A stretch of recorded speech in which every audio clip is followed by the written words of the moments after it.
Dracula by Bram Stoker. Chapter 2. Jonathan Harker's Journal continued. 5 May.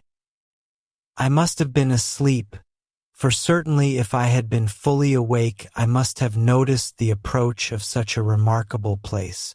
In the gloom the courtyard looked of considerable size, and as several dark ways led from it under great round arches, it perhaps seemed bigger than it really is. I have not yet been able to see it by daylight.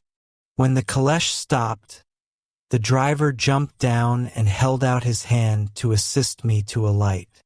Again I could not but notice his prodigious strength. His hand actually seemed like a steel vice that could have crushed mine if he had chosen.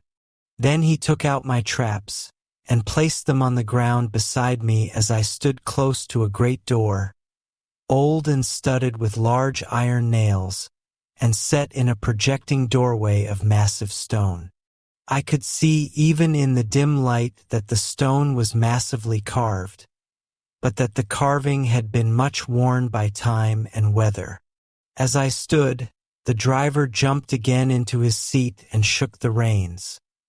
The horses started forward, and trap and all disappeared down one of the dark openings. I stood in silence where I was, for I did not know what to do. Of bell or knocker there was no sign. Through these frowning walls and dark window openings it was not likely that my voice could penetrate. The time I waited seemed endless, and I felt doubts and fears crowding upon me. What sort of place had I come to, and among what kind of people? What sort of grim adventure was it on which I had embarked? Was this a customary incident in the life of a solicitor's clerk sent out to explain the purchase of a London estate to a foreigner? Solicitor's clerk. Mina would not like that. Solicitor, for just before leaving London I got word that my examination was successful, and I am now a full-blown solicitor. I began to rub my eyes and pinch myself to see if I were awake.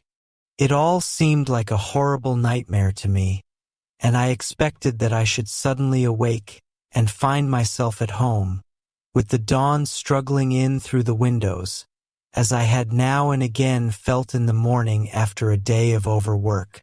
But my flesh answered the pinching test, and my eyes were not to be deceived. I was indeed awake and among the Carpathians.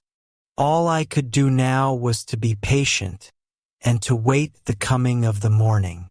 Just as I had come to this conclusion, I heard a heavy step approaching behind the great door, and saw through the chinks the gleam of a coming light.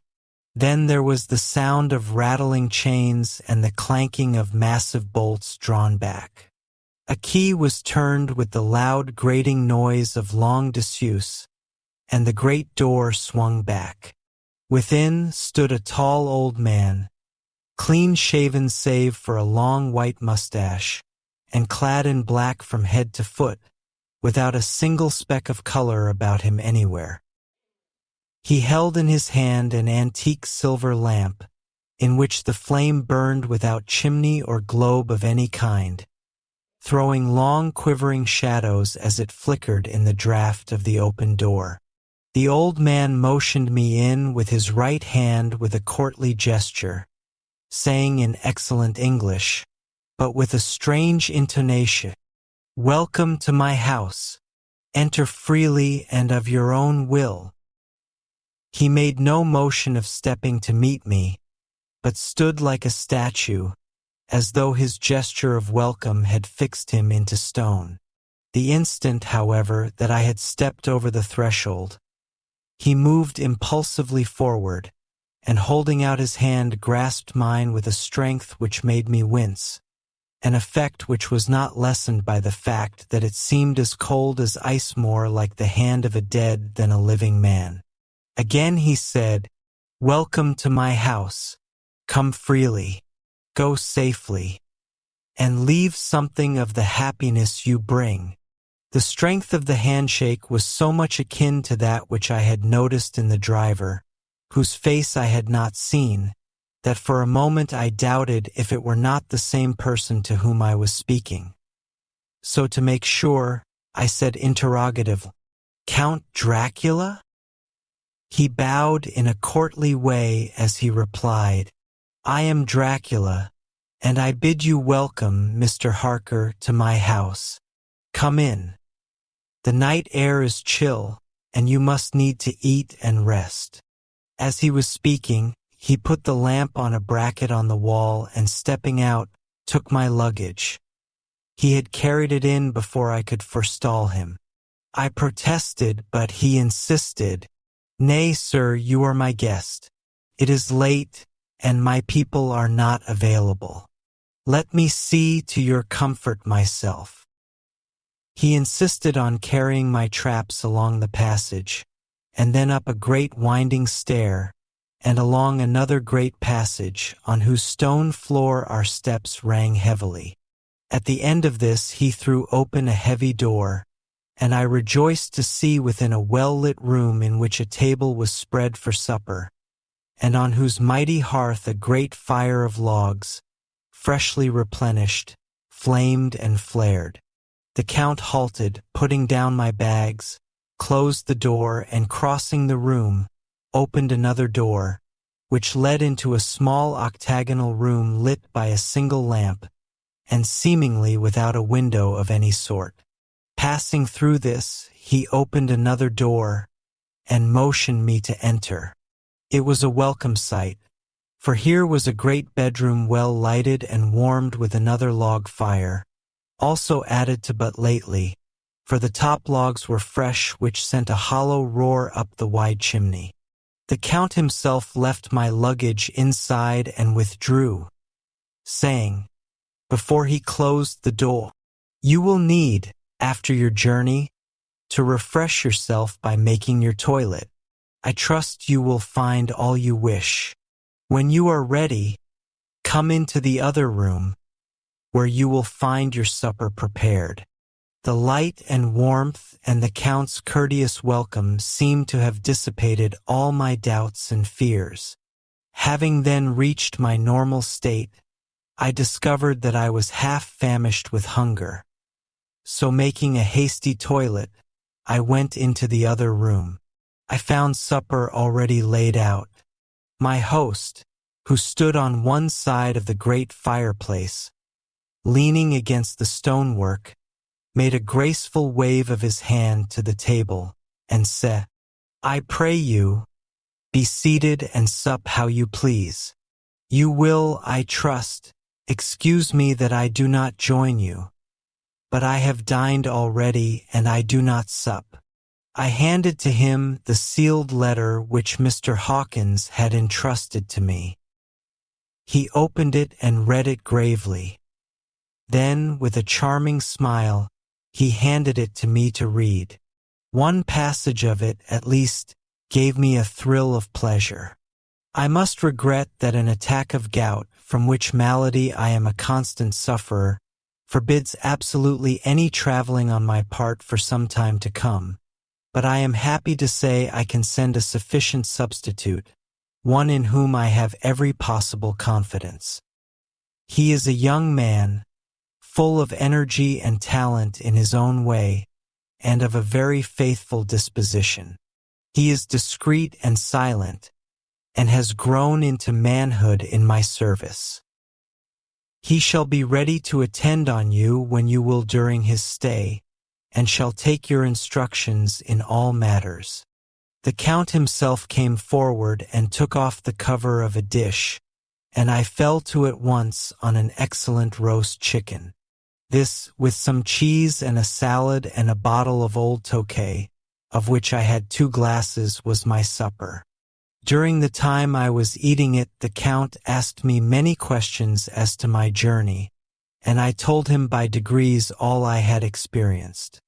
By this time I had finished my supper, and by my host's desire had drawn up a chair by the fire and begun to smoke a cigar which he offered me, at the same time excusing himself that he did not smoke.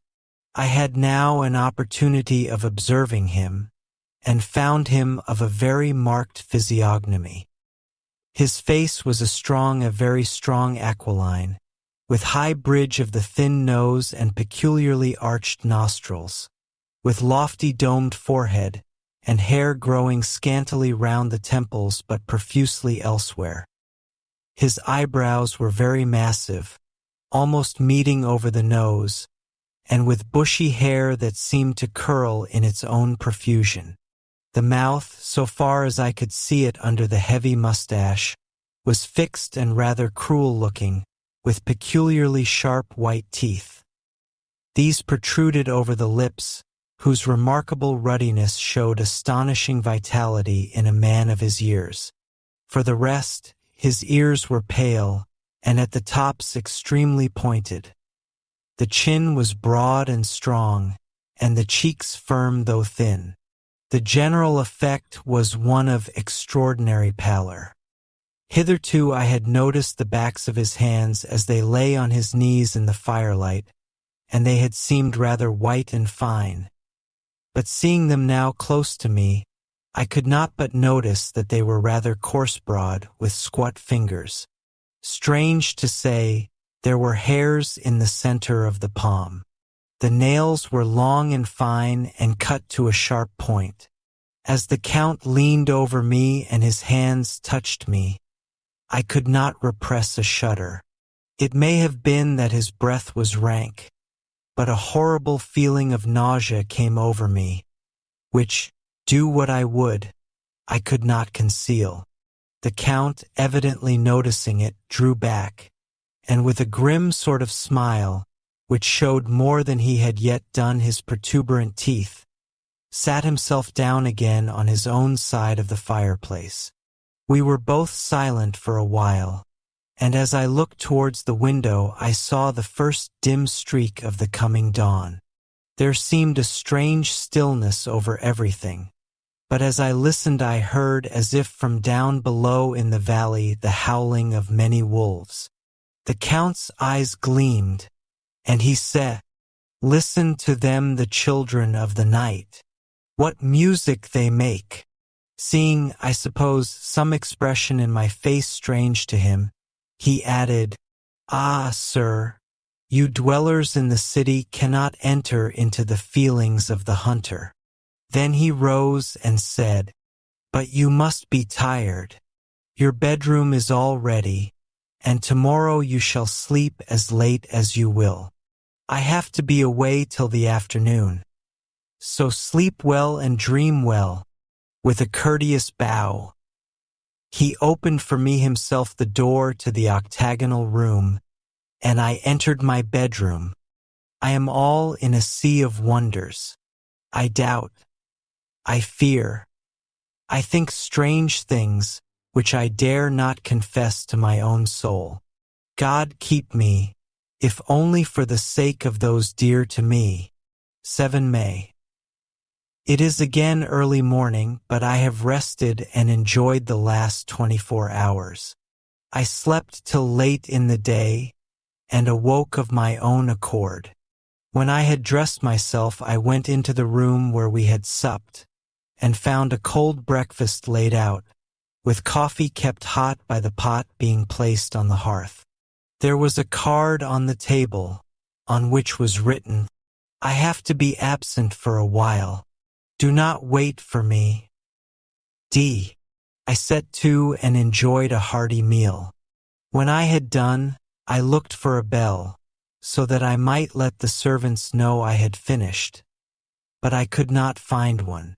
There are certainly odd deficiencies in the house, considering the extraordinary evidences of wealth which are round me. The table service is of gold, and so beautifully wrought that it must be of immense value. The curtains and upholstery of the chairs and sofas and the hangings of my bed are of the costliest and most beautiful fabrics, and must have been of fabulous value when they were made, for they are centuries old, though in excellent order. I saw something like them in Hampton Court, but there they were worn and frayed and moth-eaten. but still in none of the rooms is there a mirror. There is not even a toilet glass on my table, and I had to get the little shaving glass from my bag before I could either shave or brush my hair. I have not yet seen a servant anywhere, or heard a sound near the castle except the howling of wolves. Some time after I had finished my meal, I do not know whether to call it breakfast or dinner, for it was between 5 and 6 o'clock when I had it. I looked about for something to read, for I did not like to go about the castle until I had asked the Count's permission. There was absolutely nothing in the room, book, newspaper, or even writing materials. So I opened another door in the room and found a sort of library. The door opposite mine I tried, but found it locked. In the library I found, to my great delight, a vast number of English books, whole shelves full of them, and bound volumes of magazines and newspapers. A table in the center was littered with English magazines and newspapers, though none of them were of very recent date. The books were of the most varied kind: history, geography, politics, political economy, botany, geology, law, all relating to England and English life and customs and manners. There were even such books of reference as the London Directory, the Red and Blue Books, Whitaker's Almanac, the Army and Navy lists, and it somehow gladdened my heart to see it, the law list. Whilst I was looking at the books, the door opened, and the Count entered. He saluted me in a hearty way, and hoped that I had had a good night's rest.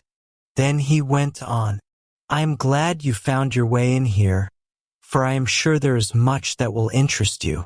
These companions," and he laid his hand on some of the books, "have been good friends to me, and for some years past, ever since I had the idea of going to London, have given me many, many hours of pleasure. Through them I have come to know your great England, and to know her is to love her. I long to go through the crowded streets of your mighty London, to be in the midst of the whirl and rush of humanity, to share its life, its change, its death, and all that makes it what it is. But alas, as yet I only know your tongue through books. To you, my friend, I look that I know it to speak. But, Count," I said, "you know and speak English thoroughly." He bowed gravely. "I thank you, my friend, for your all too flattering estimate, but yet I fear that I am but a little way on the road I would travel. True, I know the grammar and the words, but yet I know not how to speak them." "Indeed," I said, "you speak excellently." "Not so," he answered. "Well, I know that, did I move and speak in your London, none there are who would not know me for a stranger. That is not enough for me. Here I am noble. I am boyar. The common people know me, and I am master. But a stranger in a strange land, he is no one. Men know him not, and to know not is to care not for. I am content if I am like the rest, so that no man stops if he see me, or pause in his speaking if he hear my words. Ha ha! A stranger! I have been so long master that I would be master still, or at least that none other should be master of me. You come to me not alone as agent of my friend Peter Hawkins of Exeter, to tell me all about my new estate in London. You shall, I trust, rest here with me a while, so that by our talking I may learn the English intonation, and I would that you tell me when I make error, even of the smallest, in my speaking. I am sorry that I had to be away so long today, but you will, I know, forgive one who has so many important affairs in hand." Of course I said all I could about being willing, and asked if I might come into that room when I chose. He answered, "Yes, certainly," and added, You may go anywhere you wish in the castle except where the doors are locked, where of course you will not wish to go. There is reason that all things are as they are, and did you see with my eyes and know with my knowledge, you would perhaps better understand. I said I was sure of this, and then he went on. We are in Transylvania, and Transylvania is not England. Our ways are not your ways, and there shall be to you many strange things. Nay, from what you have told me of your experiences already, you know something of what strange things there may be. This led to much conversation, and as it was evident that he wanted to talk, if only for talking's sake, I asked him many questions regarding things that had already happened to me or come within my notice. Sometimes he sheered off the subject, or turned the conversation by pretending not to understand. But generally he answered all I asked most frankly. Then as time went on and I had got somewhat bolder, I asked him of some of the strange things of the preceding night, as, for instance, why the coachman went to the places where he had seen the blue flames. He then explained to me that it was commonly believed that on a certain night of the year last night, in fact, when all evil spirits are supposed to have unchecked sway, a blue flame is seen over any place where treasure has been concealed. That treasure has been hidden, he went on. In the region through which you came last night, there can be but little doubt, for it was the ground fought over for centuries by the Wallachian, the Saxon, and the Turk. Why, there is hardly a foot of soil in all this region that has not been enriched by the blood of men, patriots, or invaders. In old days there were stirring times, when the Austrian and the Hungarian came up in hordes, and the patriots went out to meet the men and women, the aged and the children too, and waited there coming on the rocks above the passes, that they might sweep destruction on them with their artificial avalanches. When the invader was triumphant he found but little, for whatever there was had been sheltered in the friendly soil. But how, said I, can it have remained so long undiscovered, when there is a sure index to it if men will but take the trouble to look? The Count smiled, and as his lips ran back over his gums, the long, sharp, canine teeth showed out strangely. He answered, because your peasant is at heart a coward and a fool.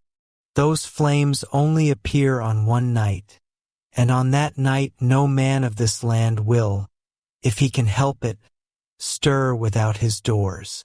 And, dear sir, even if he did, he would not know what to do. Why, even the peasant that you tell me of who marked the place of the flame would not know where to look in daylight even for his own work.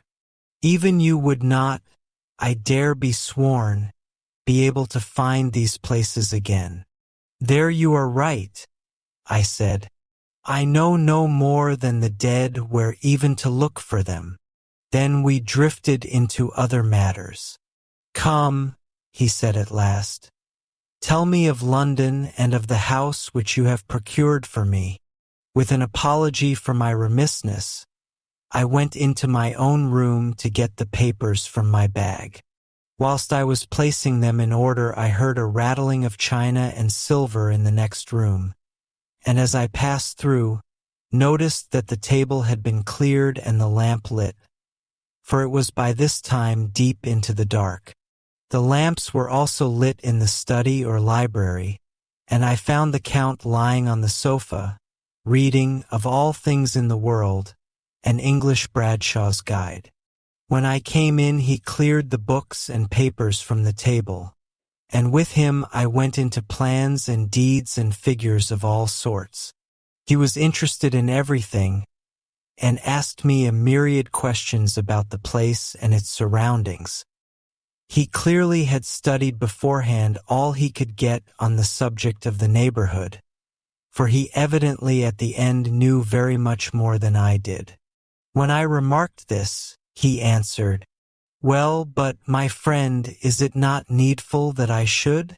When I go there I shall be all alone, and my friend Harker Jonathan, nay, pardon me, I fall into my country's habit of putting your patronymic first. My friend Jonathan Harker will not be by my side to correct and aid me.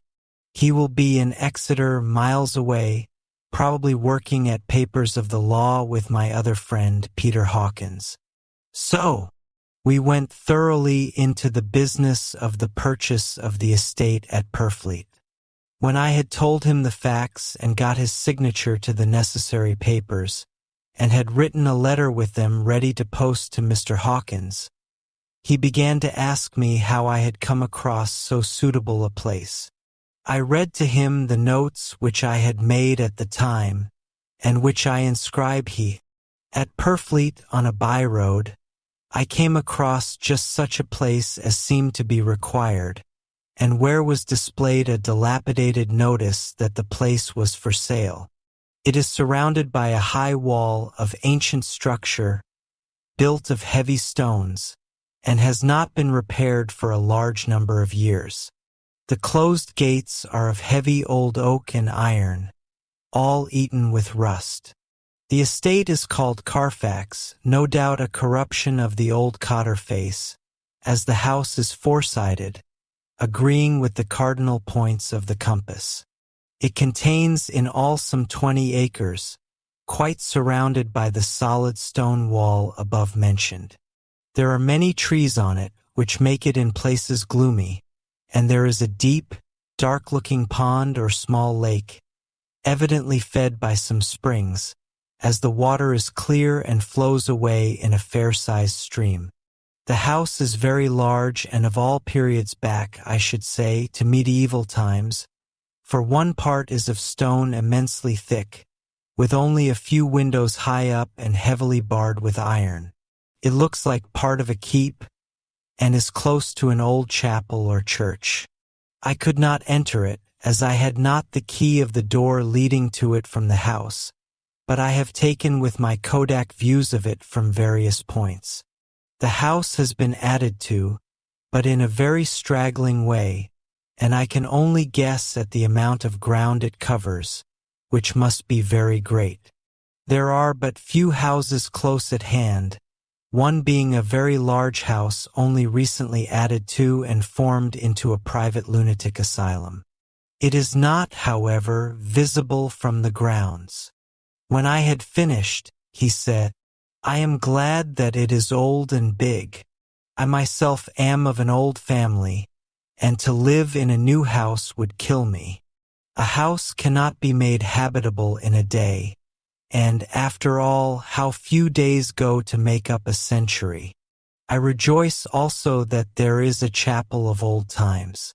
We Transylvanian nobles love not to think that our bones may lie amongst the common dead. I seek not gaiety nor mirth, not the bright voluptuousness of much sunshine and sparkling waters which please the young and gay. I am no longer young, and my heart, through weary years of mourning over the dead, is not attuned to mirth. Moreover, the walls of my castle are broken. The shadows are many, and the wind breathes cold through the broken battlements and casements.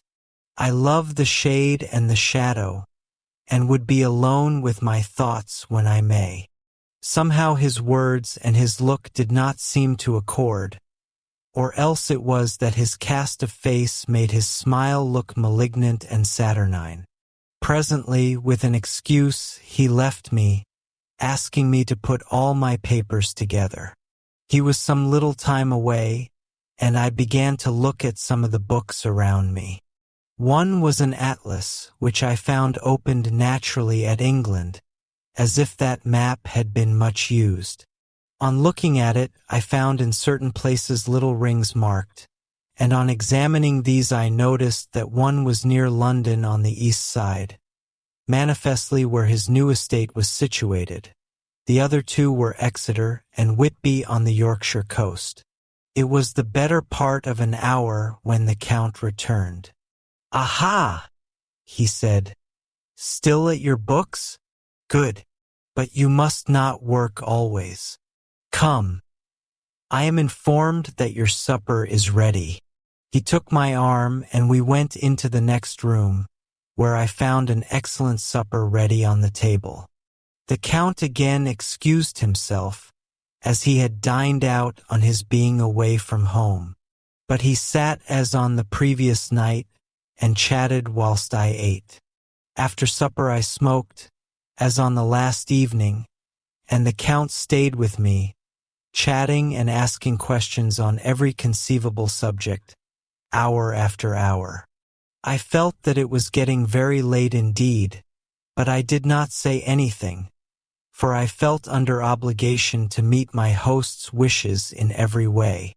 I was not sleepy, as the long sleep yesterday had fortified me, but I could not help experiencing that chill which comes over one at the coming of the dawn, which is like, in its way, the turn of the tide.